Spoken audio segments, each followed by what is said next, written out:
So, meron nagtatanong dito, kailangan ba may sahod rin kahit ikaw ang owner?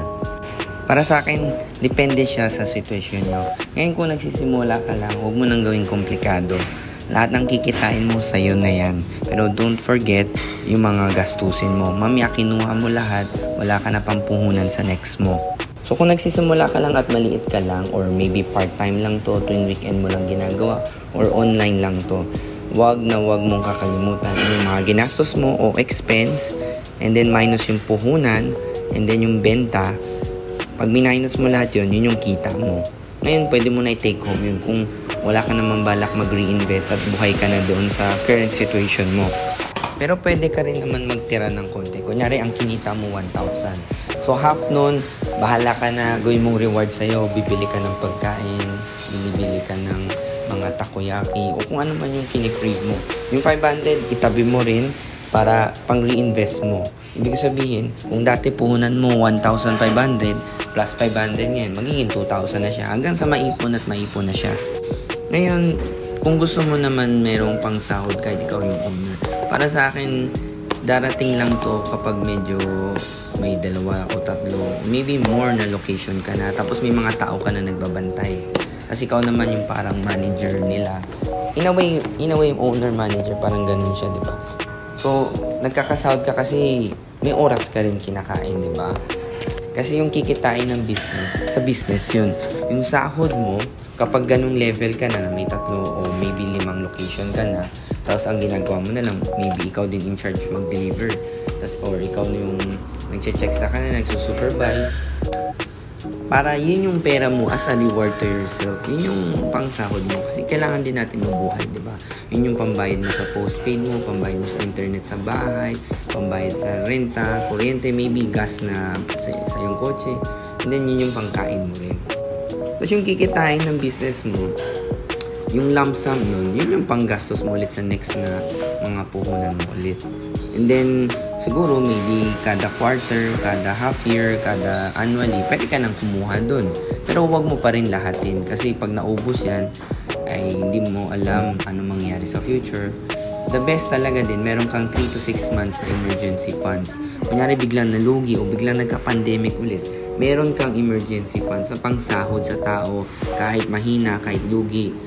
Pero gusto mo pa ituloy yung business mo para lang gumana pa rin yung business mo, di ba?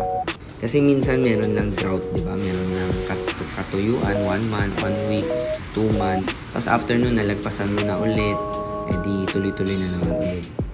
So, ang masasagot ko, depende siya sa situation mo. Kung nagsisimula ka lang, kunin mo na lahat yan. Ako naman, nung dati nagsisimula ako nag-online lang ako or may maliit akong food cart. Halos di ko ginagastos yung money dahil meron pa akong trabaho nun.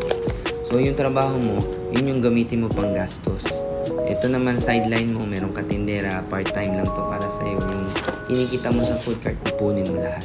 So, mangyayari yun yung savings mo. Or pwede mong balik na rin. Lahat ng sahod mo, savings mo. Lahat ng kikitain mo sa business, free na yan na money na pwede mong galawin kung ano man yung gusto mo. So, it depends. Pero kapag lumaki-laki ka na, para sa akin as a business owner, ang next goal mo is paano siya palalakihin na. So, ang goal mo is maka-hire ng tao. Walang business na lumalaki na hindi nag-hire. So, kung hindi mo mapag-aralan paano mag-hire, paano mag-train, paano kumuha ng referral, ay may limitation yung inyong business. So, the best is kumuha ka, bantayan mo, tapos i-grow mo, i-support mo yung tao na yun para maging loyal din sa'yo. Kung meron ka naman sa mga kamag-anak mo, kakilala, baka better din yun, di ba? So, lahat yan hit and miss din yan. Hindi yan laging tama, hindi yan laging mali. So, until you try it, until you do the first step, hindi ka makakarating sa last step. You cannot see all the 10 floors ahead of you. Kailangan, the only way to see step 2 is when you're on step 1. Kasi the more thinking you do to yourself, mas marami ka rin isipin, mas maraming worry, mas maraming hesitation. So, the only way to solve the problem na baka ganyan, baka ganito, paano ganyan, paano ganito, is to do it. Ngayon, pwede mong gawin, the best you can do is calculated risk para hindi naman masyado masakit. Paano may gagawin yung calculated risk?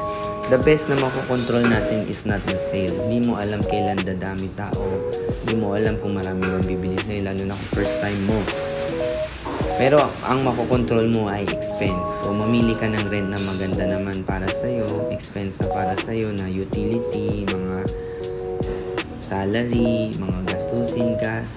So, huwag ka pipili ng malayo sa'yo. Mamaya, 2 hours ang biyahe, 1 hour ang biyahe. Malayo-layo. Kung maaari, babiyahe ka ng 20-30 minutes. Kung merong tatawid ka lang dyan, 10 minutes nandyan na. Yan ang the best. Kasi kahit gano'n ka kapagod, alam mo na 15 minutes, 10 minutes, nasa bahay ka na. So, see you again next time. Tapos na ako mag-prepare dito sa video na to. Kaya wala na kayo masyadong nakikitang galaw. Okay, so see you again next time.